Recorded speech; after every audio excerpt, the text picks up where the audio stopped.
പുതിയൊരു വീഡിയോയിലേക്ക് എല്ലാ മാന്യ പ്രേക്ഷകർക്കും സ്വാഗതം. ഇന്ന് ഞാൻ നിങ്ങളുമായി പങ്കുവെക്കുന്ന അപ്ഡേറ്റ് റസൽമേനിയ 41 റോമൻ റീൻസിൻ്റെ പ്ലാൻ എന്താണ്, റസൽമേനിയ 41 നിലവിൽ അവർ പ്ലാൻ ചെയ്തു വെച്ചിട്ടുള്ള മെയിൻ ഇവൻറ്റ് എന്താണ് എന്നുള്ളതിനെ സംബന്ധിച്ചാണ്. അപ്പോൾ നമുക്ക് അധികം ദീർഘിപ്പിക്കാതെ നേരെ വീഡിയോയിലോട്ട് തുടക്കാം.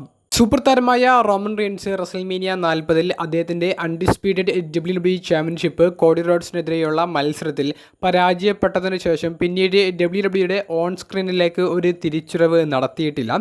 റോമൻ റീൻസിൻ്റെ തിരിച്ചുവരവിന് ഒട്ടനവധി ആരാധകർ കാത്തിരിക്കുന്നുണ്ട്. റോമൻ റീൻസ് തിരികെ വരുന്ന സമയത്ത് പഴയ ട്രൈബൽ ചീഫ് പൊസിഷൻ റോമൻ റീൻസിന് ഇനി ലഭിക്കാൻ സാധ്യത ഉണ്ടോ എന്നുള്ള നിലയിലാണ് നിലവിൽ സ്റ്റോറി ലൈനുകൾ നടന്നുകൊണ്ടിരിക്കുന്നത്. അങ്ങനെ ഒട്ടനവധി സംശയങ്ങൾ ബാക്കി നിർത്തിയിട്ടാണ് റോമൻ റീൻസിൻ്റെ നിലവിലെ എല്ലാ സ്റ്റോറി ലൈനും മുന്നോട്ട് പോകുന്നത്. റോമൻ ഇല്ലെങ്കിലും റോമനെ ഇൻവോൾവ് ചെയ്യിപ്പിച്ചിട്ട് തന്നെയാണ് അവർ സ്മാക്ഡൗണിൽ അവരുടെ ബ്ലഡ് ലൈൻ സ്റ്റോറി മുന്നോട്ട് കൊണ്ടുപോകുന്നത്.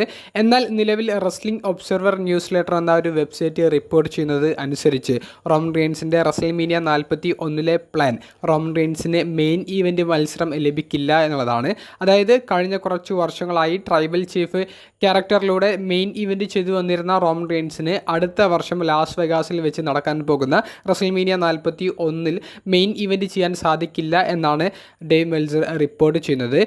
മെയിൻ ഇവൻറ്റ് മത്സരം കോഡി റോഡ്സും റോക്കും തമ്മിലുള്ള അൺഡിസ്പ്യൂട്ടഡ് WWE ചാമ്പ്യൻഷിപ്പ് മത്സരം ആയിരിക്കുമെന്നാണ് മെൽസർ റിപ്പോർട്ട് ചെയ്യുന്നത്. അപ്പോൾ അതിൽ നിന്ന് നമുക്ക് വ്യക്തമാക്കി പറയാൻ സാധിക്കുന്ന പോയിന്റുകൾ എന്താണെന്ന് വെച്ചാൽ, നമുക്ക് അടുത്ത വർഷവും റോമൻ റീൻസ് വേഴ്സസ് റോക്ക് തമ്മിലുള്ള ആ ഒരു ഡ്രീം മാച്ച് കാണാൻ സാധിക്കില്ല എന്നുള്ളതാണ്.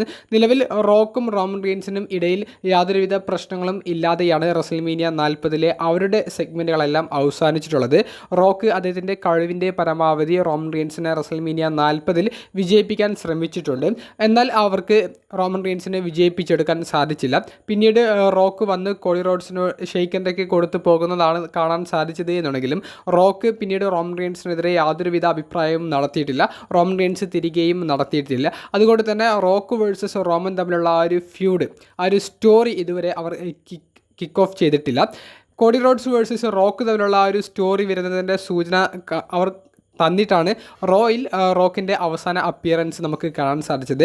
അതായത് റോക്ക് പറഞ്ഞത് താൻ ഇനി തിരികെ വരുമ്പോൾ കോഡി റോഡ്സിൻ്റെ ചാമ്പ്യൻഷിപ്പിന് ചലഞ്ച് ചെയ്യും എന്നുള്ളതാണ്. അപ്പോൾ റോക്ക് റസൽമേനിയ 41 ആ ഒരു സമയത്ത് തിരികെ വന്ന് കോഡിക്കെതിരെ ആ ഒരു ചലഞ്ച് പ്രഖ്യാപിക്കുമ്പോൾ അതിന് കൃത്യമായിട്ടുള്ളൊരു ലോജിക്കുണ്ട്, സ്റ്റോറി ലൈൻ പ്രകാരം ഒരു കണക്ഷൻ കിട്ടുന്നുണ്ട്. എന്നാൽ നമ്മളെ സംബന്ധിച്ച് നമ്മൾ എല്ലാവരും ആകാംക്ഷയോട് കൂടി കാത്തിരിക്കുന്നത് റോമൻ റീൻസ് വേഴ്സസ് റോക്ക് തമ്മിലുള്ള ആ ഒരു ഡ്രീം മാച്ചിനാണ്. അത് എത്രയും പെട്ടെന്ന് നടക്കണം എന്നുള്ളൊരു ആഗ്രഹമാണ് ഉള്ളത്. കാരണം റോക്ക് ഹോളിവുഡ് സിനിമ പ്രൊജക്റ്റുകളിൽ എപ്പോഴും തിരക്കുള്ള ഒരു ആക്ടറാണ്. കൂടാതെ റോക്കിനെ റോമൻ റീൻസിനെ അതുപോലെ തന്നെ മറ്റ് താരങ്ങളെ കിട്ടുന്ന പോലെ WWE സ്റ്റോറി ലൈനിൻ്റെ ഭാഗമായി കിട്ടാറുമില്ല.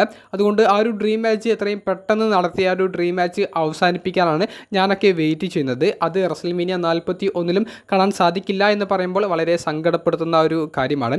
അതുപോലെ തന്നെ റോമൻ റീൻസിൻ്റെ ഇനി ഈ വർഷത്തിൽ നമുക്ക് കാണാൻ സാധിക്കുന്ന മറ്റൊരു സ്റ്റോറി എന്ന് പറയുന്നത് റോമൻ റീൻസിൻ്റെ നേതൃത്വത്തിലുള്ള ബ്ലഡ് ലൈൻ ഗ്രൂപ്പും സോളോ സിക്കോവയുടെ നേതൃത്വത്തിലുള്ള ഒരു ബ്ലഡ് ലൈൻ ഗ്രൂപ്പ് തമ്മിലുള്ള ഒരു മത്സരമാണ്. അത് സർവൈവർ സീരീസ് സമയത്തൊക്കെയാണ് അവർ കിക്ക് ഓഫ് ചെയ്യുന്നത് എന്നുണ്ടെങ്കിൽ അവർക്ക് ഒരു വാർ ഗെയിംസ് മത്സരം വരെ നടത്താൻ സാധിക്കും. അതൊക്കെ നമ്മൾ ഓൾറെഡി ഡിസ്കസ് ചെയ്തിട്ടുള്ള പോയിന്റ്സ് ആണ്. റോമൻ റീൻസിൻ്റെ ആ ഒരു ഗ്രൂപ്പിൽ ഊസോസും സാമി സൈനും ഒക്കെ ഉൾപ്പെട്ടുകൊണ്ട് സോളോയുടെ ആ ഒരു ഗ്രൂപ്പിൽ പുതിയ മെമ്പേഴ്സ്, അതായത് ടോങ്ക ലോവ, അതുപോലെ തന്നെ ഡെബ്യൂ ചെയ്യാൻ പോകുന്ന ജാക്ക് ഫാറ്റു, അങ്ങനെ ഉള്ള ഒരു സ്റ്റോറിക്കും റോമൻ റീൻസിൻ്റെ ഒരു ഭാവി പ്ലാൻ ആയിട്ട് ഒരു സ്കോപ്പ് ഉണ്ട് എന്നുള്ളതാണ് നമുക്ക് കൂട്ടിച്ചേർക്കാനുള്ളത്. അപ്പോൾ റസൽമേനിയ 41 റോമൻ റീൻസിൻ്റെ എതിരാളി ഈ ഒരു പ്ലാൻ പ്രകാരം ആരായിരിക്കും എന്നുള്ളത് നമുക്ക് അറിയാൻ സാധിച്ചിട്ടില്ല. ആ ഒരു എതിരാളി ആരായിരിക്കണം എന്നാണ് നിങ്ങളുടെ അഭിപ്രായം? റോമൻ റീൻസ് വേഴ്സസ് ഗിന്തർ തമ്മിലുള്ള ഒരു മത്സരത്തിന് നിങ്ങൾ വെയിറ്റ് ചെയ്യുന്നുണ്ടോ? റോമൻ റീൻസ് വേഴ്സസ് പങ്ക് തമ്മിലുള്ള ഒരു മത്സരത്തിന് നിങ്ങൾ വെയിറ്റ് ചെയ്യുന്നുണ്ടോ? Roman Reigns versus Seth Rollins തമ്മിലുള്ള ഒരു മത്സരത്തിന് നിങ്ങൾ വെയിറ്റ് ചെയ്യുന്നുണ്ടോ? ആ ഒരു സ്റ്റോറിയാണോ, അതായത് സെത്തിനെതിരെയുള്ള ഒരു സ്റ്റോറിയാണോ റസൽമേനിയ 41 റോമൻ്റേതായി നടക്കേണ്ടത്? നിങ്ങളുടെ അഭിപ്രായം കമൻറ്റ് ബോക്സിൽ ഒന്ന് രേഖപ്പെടുത്തുക. അപ്പോൾ അടുത്തൊരു വീഡിയോയുമായി കാണുന്നത് വരെ ബൈ.